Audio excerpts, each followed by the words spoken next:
بسم الله الرحمن الرحيم.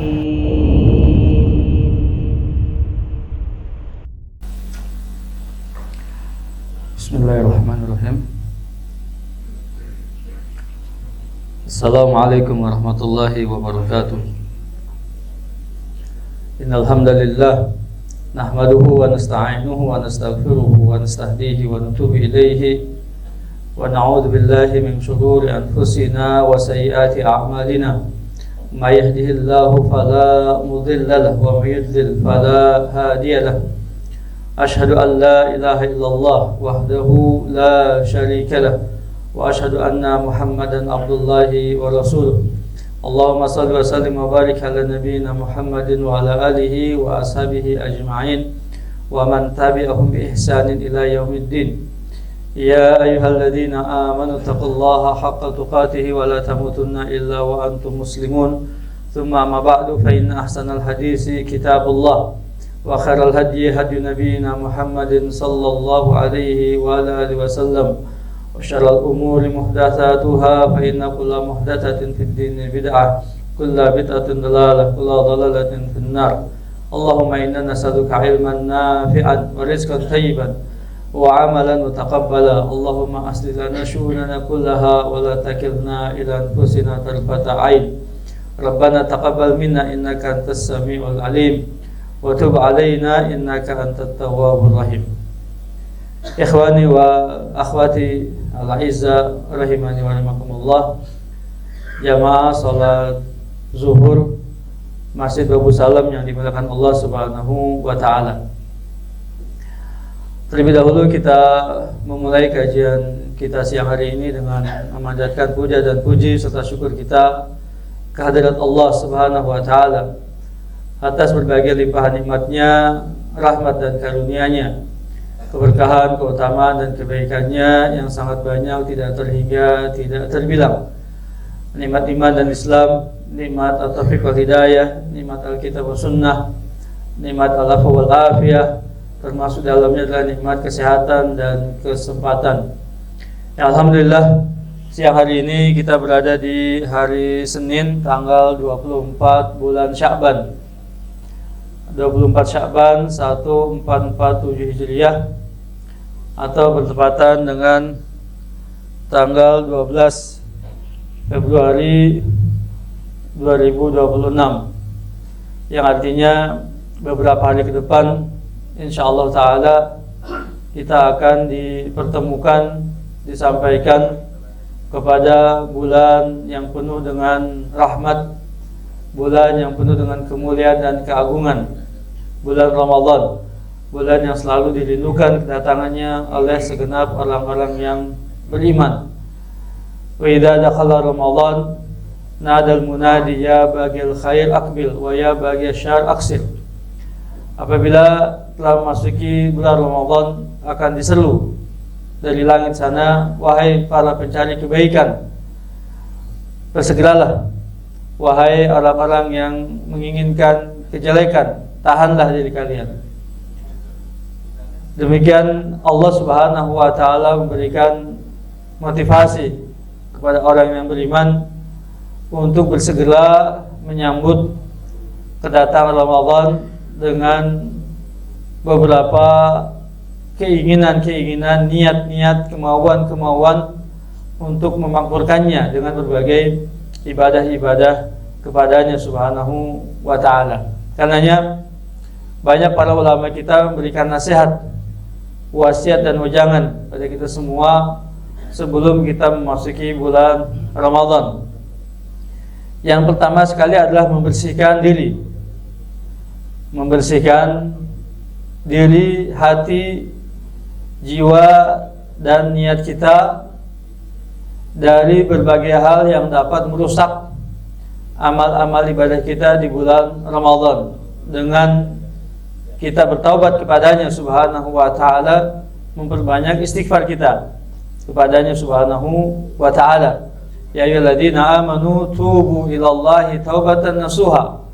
Wahai orang-orang yang beriman, bertaubatlah kepada Allah dengan taubat nasuha.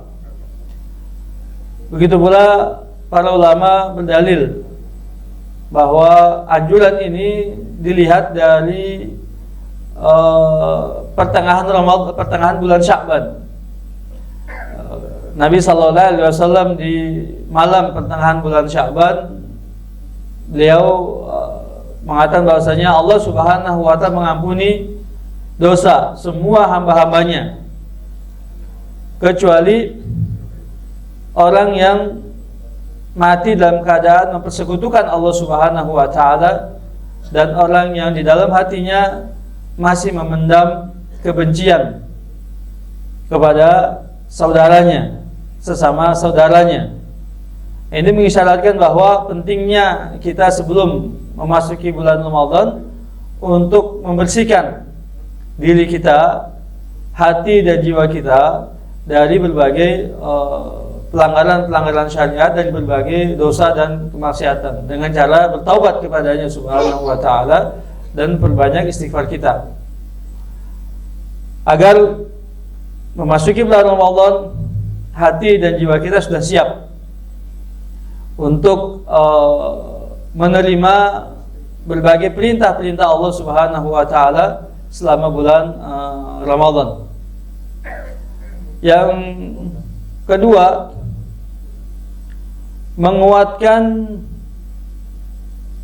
niat dan tekad kita sejak awal, ya, bahwa kita berniat dan membulatkan tekad untuk memakmurkan Ramadan dengan berbagai amal-amal ibadah pada Allah Subhanahu wa Ta'ala. Sebagaimana dalam hadis Nabi sallallahu alaihi wasallam tentang puasa Ramadan, beliau sallallahu alaihi wasallam bersabda, "Man shoma Ramadhana imanan wa ihtisaban, ghufira lahu ma taqaddamat min dzambih." Barang siapa yang berpuasa Ramadan dengan niat, kebulatan tekad, imanan, didasari oleh keimanan pada Allah Tabaraka wa Ta'ala, ihtisaban, dan mengharapkan balasan pahala yang sempurna di sisi Allah Subhanahu wa Ta'ala, maka Allah akan ampuni dosa-dosanya yang sudah lalu. Imanan wa ihtisaban ini mengisyaratkan kepada niat atau amalan hati, ya. Dan para ulama kita mengatakan bahwa amalan hati itu lebih utama ketimbang amalan-amalan zahir. Dan kedudukan di sisi Allah pun hati ini menjadi pertaruhan, dan Allah yang melihat, ya, hati-hati dari hamba-hambanya. Disebutkan satu hadis Nabi sallallahu alaihi wasallam, "Man hamma bil hasanati faqutiba lahu hasanatun wahidah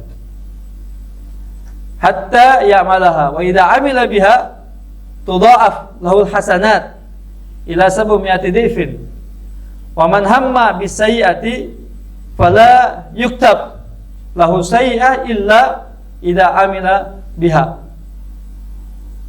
Siapa yang berniat, membulatkan tekad, berkeinginan untuk melaksanakan kebaikan, maka sudah dicatat satu kebaikan sebelum dia mengerjakannya. Ketika mengerjakan kebaikan itu, maka akan diberikan balasan pahala yang berlipat ganda hingga 700 kali lipat. Sedangkan siapa yang berkeinginan untuk mengerjakan kejelekan, tidak dicatat sebagai satu kejelekan hingga dia mengerjakan kejelekan itu. Dan ketika mengerjakannya, dicatat satu kejelekan. Nah, sehingga dengan hadis ini para ulama kita menasihati bahwa pentingnya kita memiliki niat-niat yang baik, niat-niat yang saleh, ya. Dan dalam konteks ini maka kita berniat membulatkan tekad untuk memakmurkan Ramadan dengan berbagai amal-amal ibadah, baik yang wajibnya dan juga yang sunnahnya. Jamaah sekalian yang dimuliakan Allah Subhanahu wa Ta'ala, ya, kita pun telah mengetahui tentang keistimewaan bulan Ramadan. Keistimewaan bulan Ramadan, salah satunya adalah bahwasanya Ramadan merupakan bulan diturunkannya Al-Quran, dan dia termasuk dalam sayyidu asyuhur, bulan yang diistimewakan oleh Allah Subhanahu wa Ta'ala, penghulunya bulan-bulan dalam satu tahun. Lalu disebutkan dalam sebuah hadis bahwa Allah Subhanahu wa Ta'ala menghiasi surga di bulan Ramadan dengan berbagai perhiasan-perhiasan yang sangat indah, ya, untuk menyambut hamba-hambanya yang beriman manakala di bulan Ramadan itu dia diwafatkan oleh Allah Subhanahu wa Ta'ala. Dan ini menjadi keistimewaan bagi umat Nabi Muhammad sallallahu alaihi wasallam. Ya. Kemudian bahwa amal-amal kebaikan di bulan Ramadan ini dilipat gandakan, sekaligus dia sebagai penghapus dari dosa-dosa.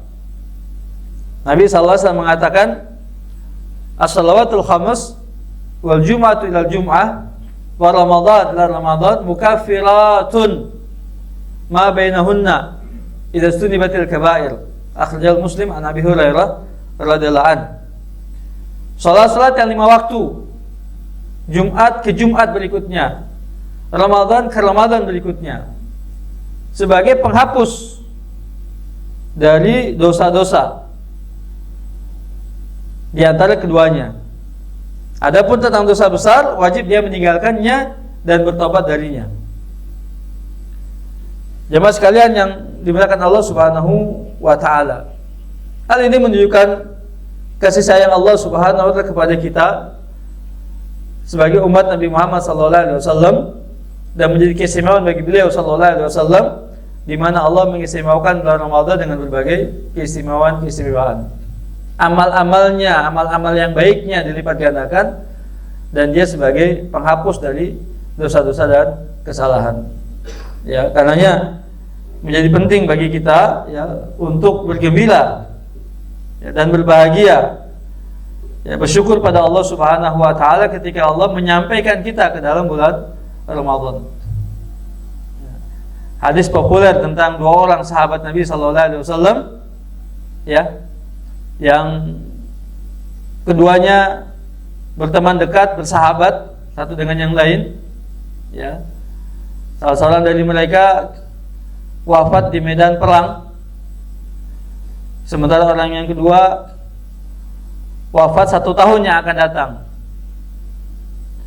Dilihat oleh kawannya yang ketiga bahwa yang wafat 1 tahun mendatang itu, padahal dia tidak wafat di medan perang, didahulukan masuk ke dalam surganya Allah Subhanahu wa Ta'ala dari orang pertama yang matinya, yang wafatnya di medan perang. Ketika itu disampaikan kepada Nabi sallallahu alaihi wasallam, alasannya adalah karena orang yang kedua itu yang Allah berikan kesempatan 1 tahun ke depan bertemu dengan Ramadan, menjalankan ibadah di bulan Ramadan, berpuasa pada bulan Ramadan, ya, dan juga mengerjakan sholat-sholat yang telah diwajibkan atasnya. Nah, sehingga ini menunjukkan tentang keutamaan daripada mereka yang bertemu dengan Ramadan, dan Allah pertemukan dia dengan Ramadan. Kita pun telah mengetahui dengan baik tentang keutamaan daripada ibadah puasa itu sendiri, baik puasa secara umum, terlebih lagi juga puasa Ramadan itu sendiri. Ya, secara umum misalnya, bahwasanya puasa itu memiliki keutamaan di sisi Allah Subhanahu wa Ta'ala. Man shoma yauman fi sabilillah ba'adallahu wajahu bidzalikal yaum anin nari sab'ina kharifa, atau kama qala sallallahu alaihi wasallam. Siapa yang berpuasa 1 hari di jalan Allah, ya, maka Allah akan jauhkan wajahnya dengan 1 hari itu, dijauhkan dari api neraka sejauh 70 tahun lamanya. Ya. Lalu semua amalan Bani Adam untuknya. Kullu amal ibni Adam lahu al-hasanatu bi asy amsalihha wa tudha'af ila 700 dhifin. Faqala azza wa jalla illa as-siyam fa innahu li wa ana azibihi. Yada ta'amahu wa syahwatahu min ajri. Semua amalan Bani Adam untuknya. Kebaikan, satu kebaikan berbalas 7 100 kali lipat hingga 700 kali lipat. 10 kali lipat hingga 700 kali lipat. Lalu Allah mengatakan kecuali puasa. Puasa itu untukku, kata Allah. Aku yang akan membalasnya. Dia meninggalkan syahwatnya dan makannya karena aku, kata Allah Subhanahu wa ta'ala. Jadi ibadah puasa ini adalah termasuk ibadah yang diistimewakan oleh Allah Subhanahu wa ta'ala.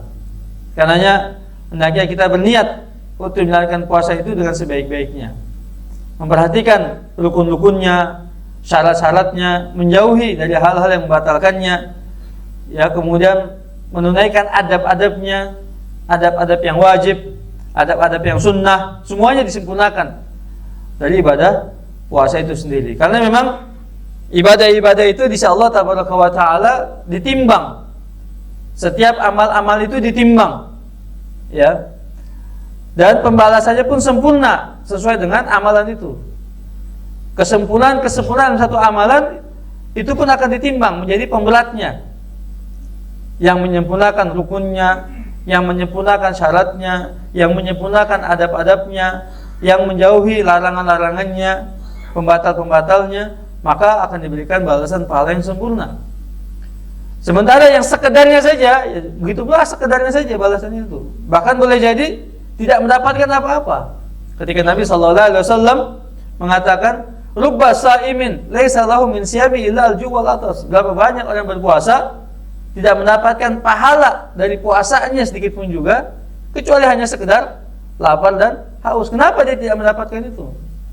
Karena Nabi SAW mengatakan, "Man lam yada' qaula zur wal amal bihi wal jahl, falaysa lillahi hajatun min an yada'a ta'amahu wa syarabahu." Siapa yang tidak meninggalkan perkataan dusta, perkataan bohong, kedustaan, kebohongan, dan amalan-amalan yang timbul dari kedustaan dan kebohongan tadi, serta kebodohan-kebodohan lainnya, maka Allah tidak membutuhkan dia meninggalkan makan dan minumnya, tidak membutuhkan puasanya, ya. Jadi ini puasa yang tidak berpahala. Dan begitu juga dengan perusak-perusak ibadah lain seperti riya misalnya, seperti sum'ah misalnya, ya. Kemudian menyia-nyiakan waktu misalnya, lalu dia tidak menjalankan yang lebih wajib dari itu, yaitu sholat 5 waktu misalnya. Dia berpuasa tapi dia tidak sholat 5 waktu. Sama saja dia berpakaian tapi tidak menggunakan celana, ya. Yang lebih penting adalah celananya yang lebih penting, bukan bajunya. Dia pakai baju tapi tidak pakai celana, ya. Nah, ini perlu juga kita perhatikan semuanya ini agar balasan tadi menjadi sempurna di sisi Allah Subhanahu wa ta'ala. Ya, karena Allah katakan fa innahu li wa ana azzi bihi, untukku dan aku yang membalasnya. Bagaimana Allah membalasnya? Maka Allah tahu semua tadi kesempurnaan dalam amalannya. Ini menjadi perhatian yang penting bagi kita, ya, untuk menjaga kesempurnaan dari amalan kita sendiri, ya. Begitu pula tentang yang adab-adab wajibnya, menjaga salat-salat yang wajib, ya, yang 5 waktu, begitu berjamaah misalnya, di awal waktu berjamaah di masjid misalnya. Nah, ini berapa banyak keutamaan yang akan dia dapatkan, ya. Kemudian juga tidak luput dari tilawah Al-Qur'annya, zikir atau wirid bacaan Al-Qur'annya, bahkan menghatamkan Al-Qur'annya. Para ulama itu kalau di bulan Ramadan itu menyibukkan dia dengan Al-Qur'an, tidak dengan yang lain, ya. Tidak dengan kitab-kitab mereka, tidak dengan pelajaran-pelajaran mereka, tidak dengan ceramah-ceramah mereka, tidak. Dengan Al-Qur'an, menghabiskan waktunya dengan Al-Qur'an. Waktunya baca Al-Qur'an itu di Ramadan. Tadabbur di luar Ramadan. Tadabbur, tafakkur, kemudian tafsir segala macam itu, pengajaran-pengajaran tentang Al-Qur'an di luar Ramadan. Ramadan baca. Ya. Ramadan waktunya untuk membaca Al-Qur'an. Ya. Sebanyak-banyaknya baca Al-Qur'an. Ya, karena memang, ya, Al-Qur'an turunkan di bulan Ramadan. Syahrul Ramadan alladzi unzila fihil Qur'an. Ya. Sehingga kita dapati Imam Syafi'i, satu riwayatnya yang populer dari beliau, ya, 60 kali khatam dalam Al-Qur'an, ya. Atau dalam bulan Ramadan 60 khatam baca Al-Qur'an dalam bulan Ramadan. Luar biasa. Satu harinya berarti 2 juz, berarti itu satu harinya itu. Begitu kan? Kadang tidak lepas dari bacaan Al-Quran. Setiap waktunya sibuk dengan Al-Quran. Ya kalau toh kita tidak seperti Imam Syafi'i, ya paling tidak kita berusaha untuk menyibukkan waktu kita dengan Al-Quran selama bulan Ramadan itu. Menghatamkan 1 kali dalam 1 bulan seharusnya menjadi kebiasaan kita tiap bulan. Selain Ramadan, ya, di luar Ramadan. Di Ramadan lebih dari itu, gitu. Seharusnya demikian, ya. Dan orang yang menyanyiakan kesempatan itu adalah orang yang sangat-sangat merugi. Berapa banyak dia kebaikan yang akan dia dapatkan? 1 huruf berbanding 10 kali lipat kebaikan, ya. Kalau 1 ayat saja sudah berapa huruf dia baca? Bismillah saja sudah 19 huruf, gitu, ya. Nah ayat-ayat yang lain, ya ini apa itu satu amalan yang sangat-sangat besar yang tidak sepatutnya, ya, kita remehkan. Kemudian sunnah-sunnah yang lainnya, qiyamul lail, tarawih, ya. Kemudian sahur, kemudian berbuka, ya, al-fitr, ya. Lalu ditutup dengan zakat misalnya, lalu meninggalkan amalan-amalan yang tidak berfaedah, ghibah, namimah, begitu, ya, memfitnah misalnya dan sebagainya, ya, ditinggalkan. Min husni islamil mar'i tarku ma la ya'ni. Agar apa? Agar Ramadan itu betul-betul lebih bermakna dan lebih baik, ya, dari Ramadan sebelumnya. Jamaah yang dimulai Allah Subhanahu wa taala, singkat saja kajian kita hari ini di kitab Bahjah Qulubil Abrar wa Qurratu Uyunil Akhyar bi syarh Jawamil Akhbar Al-Fadlat Asy-Syallallahu Abdul Rahman Nasir As-Sa'di rahimahullah taala di hadis yang ke-11. Qala rahimahullah al-hadisul hadi asyar an Muawiyah radhiyallahu anhu qala Rasulullah sallallahu alaihi wasallam man yuridillahu bi khairan yafaqihu fid din, muttafaqun alaih. Akhraj al-Bukhari fil ilmi wa fi fardil khams wa fil i'tisab bil kitab wa sunnah wa fi tauhid wa Muslim fi zakat wa Ibnu Majah fil muqaddimah wa Ahmad fil musnad wa fi ghairiha. Hadis yang ke-11 dari Muawiyah radhiyallahu anhu, ia berkata Rasulullah sallallahu alaihi wasallam bersabda, siapa yang Allah kehendaki kebaikan pada dirinya, man yuridillahu bi khairan, siapa yang Allah kehendaki kebaikan pada dirinya, yufaqihu fid din, Allah akan berikan pemahaman yang mendalam tentang agama.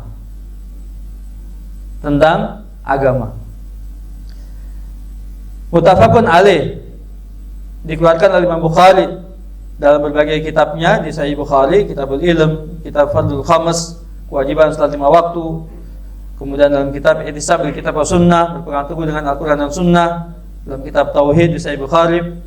Kemudian Imam Muslim meriwayatkan dalam kitabnya, dalam kitab sahihnya di kitab Zakah, Ibnu Majah dalam muqaddimahnya, Imam Ahmad dalam Al-Musnad dan yang lainnya. Jamaah sekalian yang Allah tabaraka wa taala, dalam hadis ini Nabi sallallahu alaihi wasallam mengaitkan kebaikan dengan al-fiqhu fid din.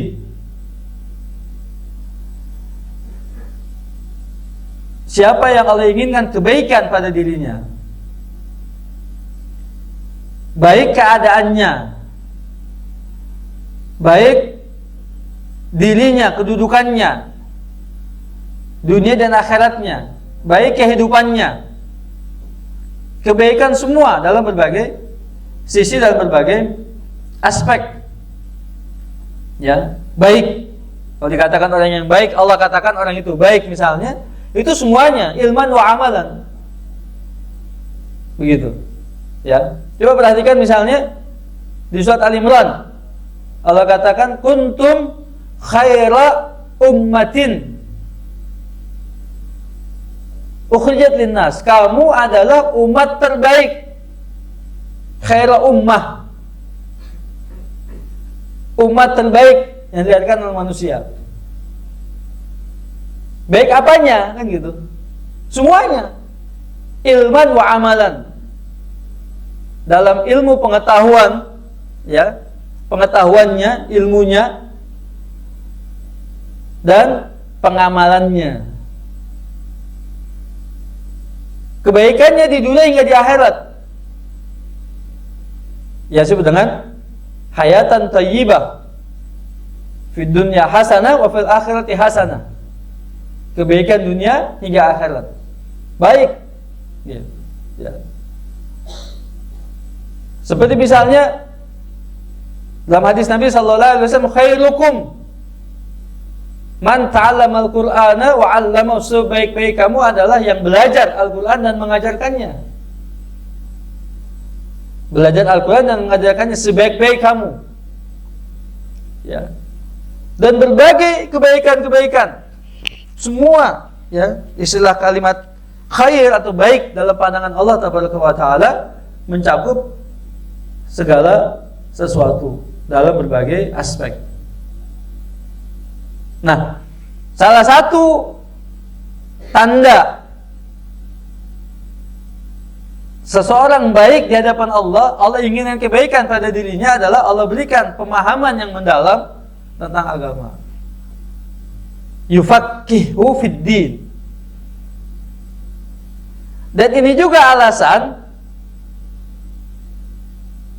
doa Nabi sallallahu alaihi wasallam untuk Abdullah bin Abbas ketika masih bayi itu. Lahir masih bayi, diberikan oleh ibunya, ya, ke Nabi sallallahu alaihi wasallam. Dan Rasulullah doakan anak ini. Maka Nabi mendoakannya. Apa doa Nabi sallallahu alaihi wasallam? Allahumma faqihhu fid din wa 'allimhu ta'wil. Ya Allah, berilah dia kefakihan, pemahaman yang mendalam dalam urusan agama, dan ajarkan dia takwil Al-Quran, penafsiran Al-Quran. Itu doa yang terbaik, ya, dari Nabi SAW kepada Abdullah bin Abbas radhiyallahu anhu, sehingga setelah dewasa, ya, tumbuh. Abdullah bin Abbas itu menjadi salah satu dari ulamanya sahabat. 7 orang ulama sahabat yang menjadi rujukan ilmu dalam agama, fatwa dalam agama, dan kebaikan yang Allah berikan pada Abdullah bin Abbas radhiyallahu anhu. Ya, itu doanya tuh. Jadi tidak, ya, beda misalnya doa Nabi kepada Anas bin Malik. Ya, ketika Nabi SAW datang ke Madinah, semua sahabat-sahabat Ansar itu memberikan yang terbaik yang mereka miliki kepada Nabi SAW. Nah, ibunda Anas tidak punya apa-apa karena termasuk orang miskin. Apa kata ibunya ini? Ya Rasul, aku tidak punya apa-apa, tapi aku punya anak ini. Aku wakafkan anak ini untukmu, menjadi pelayan Nabi SAW, dan doakan dia. Maka Nabi mendoakannya keberkahan pada umurnya, keberkahan pada hartanya, dan keberkahan pada anak keturunannya. Itu banyak itu. Termasuk sahabat yang paling panjang umurnya, 100 tahun lebih, Anas bin Malik. Dan memiliki anak keturunan yang paling banyak. Sebagian menyebut 140 anak keturunannya. Dan hartanya yang paling berlimpah, Anas bin Malik itu, berkat doa Nabi sallallahu alaihi wasallam. Dan Nabi mendoakan Abdullah bin Abbas dengan tafaqquh fid din. Jadi begini, ikhwan sekalian, tafaqquh fid din, belajar ilmu agama, tidak harus menjadi ustadz, tidak harus menjadi dai, penceramah, khatib, tidak harus. Dan itu juga bukan menjadi kewajiban dai, ustadz, atau orang yang hidup di dunia keagamaan, bukan. Kewajiban itu menjadi kewajiban setiap kita. Apa kata Nabi sallallahu alaihi wasallam? Talabul ilmi fardhatun ala kulli muslim. Menuntut ilmu wajib atas setiap muslim, baik laki-laki atau perempuan. Atas setiap muslim, baik laki-laki atau perempuan. Tidak ada di situ untuk ustadz, tidak ada. Untuk dai, tidak ada. Ya. Untuk perawi hadis, tidak ada. Untuk anggota MUI, tidak ada. Ya. Ala kulli muslim, untuk setiap muslim. Barulah di sana para ulama kita memudahkan untuk kita belajar, membagi, mengklasifikasikan ilmu itu. Ilmu yang wajib dan ilmu yang sunnah, yang mustahab. Ilmu-ilmu yang wajib. Apa ilmu yang wajib itu? Rukun Islam, rukun iman, ihsan. Iman, Islam, ihsan, itu yang wajib. Wajib kita pelajari itu. Setiap muslim wajib belajar itu. Islam, iman, ihsan, gitu. Wajib mempelajarinya. Itu ilmu yang fardu ain, gitu. Ilmu tentang tauhid, la ilaha illallah Rasulullah, ilmu tentang salat, ilmu tentang puasa, ilmu tentang zakat, ilmu tentang haji, wajib dipelajari setiap muslim. Ini fardu ain. Ilmu tentang rukun iman, iman pada Allah, para malaikatnya, kitabnya, rasulnya, hari akhir, takdir, wajib dipelajari. Al-Qadar 5 itu. Al-ihsan dengan semua bentuknya, wajib. Itu ilmu yang wajib, yang fardu ain. Kalau Imam Syafi'i mengatakan ilmu yang wajib itu, yang fardu ain itu adalah ilmu yang kita disuruh, diperintah oleh Allah mengerjakannya setiap hari. Atau ketika kita diperintah untuk mengerjakan sesuatu, maka mengilmui sesuatu itu menjadi wajib. Begitu kata Imam Syafi'i. Nah, baru yang lainnya, ya, yang mendukung semuanya itu menjadi mustahab, yang dianjurkan. Spesialisasi gitu. Itu dianjurkan. Mustahab. Ya, mereka yang punya Allah berikan keilmuan tentang pemahaman dalam bahasa Arabnya, nanti belajar ilmu Qur'annya, belajar ilmu hadisnya, belajar ilmu usul fikihnya, belajar qawaid fikihnya, misalnya belajar faraidnya. Nah, itu yang spesialisasinya gitu. Jadi dibedakan tadi. Nah, buat kita mana tadi? Yang fadilatul ala kulli muslim tadi, yang wajib, yang fardu ain. Maka ini wajib mendalaminya. Ya. Dan itu tanda kebaikan yang Allah inginkan pada seorang hamba. Bahwasanya dia diberi taufik oleh Allah untuk mau duduk ngaji, belajar. Itu tanda kebaikan yang Allah berikan. Wajib kita bersyukur. Fal yahmadillah azza wajal. Bersyukurlah pada Allah tabaraka wa taala dengan sebab itu. Karena ada orang yang punya waktu sama dengan kita, yang punya keluangan sama dengan kita, yang punya kesempatan sama dengan kita, ya. Tapi apa? Tidak Allah berikan taufik untuk mau duduk ngaji. Dia memandang ngaji itu biasa saja, bahkan tidak ada apa-apa dalam pandangan matanya. Sesuatu yang sia-sia, buang-buang waktu misalnya, yang tidak ada harganya, tidak ada nilainya. Sehingga dia lebih mementingkan urusan dunianya. Ya. Kalau ditanya berapa jam dia ngajinya dalam seminggu itu, tidak ada waktu untuk ngajinya. Semua urusan dunia tuh yang dia kerjakan. Mending kalau dunia ada manfaatnya. Nggak ada manfaatnya, main-main cuma di internet saja, media sosial saja, nggak ada habisnya. Apakah dia mau melayani 7 miliar orang di medsosnya itu? Ya, menanggapi semua di medsosnya itu, jutaan orang di medsosnya berseliweran, habis waktunya. Apa manfaatnya buat dia? Faedah buatnya tidak ada. Tetap saja kalau dia nggak kerja juga nggak dapat apa-apa. Ya, tetap saja kalau dipecat juga nggak ada yang bisa menyelamatkannya, misalnya, dan sebagainya. Sia-sia waktunya, terbuang sia-sia. Ya. Tapi duduknya kita, subhanallah azim, satu keutamaan. Wa zakarallahumullahu fiman indah. Allah menyebut-nyebut di depan para malaikat keutamaan majelis ilmu, majelis taklim. Di mana saja, Pak? Ya, saya selalu ya dalam berbagai majelis saya katakan ngaji di mana saja, sama siapa saja, nggak usah pilih-pilih. Ya, ngaji di mana saja, sama siapa saja. Kita akan punya filternya, sudah barang tentu nanti. Yang benar akan sesuai dengan fitrahnya, sesuai dengan akalnya, itu saja, gampang. Yang sudah nggak benar itu akan bertentangan dengan fitrahnya. Ya. Kita bukan orang-orang yang tidak berpendidikan, kita punya cara bernalar, berlogika yang baik, maka kita akan bisa melihat mana pengajian-pengajian yang memang betul, benar.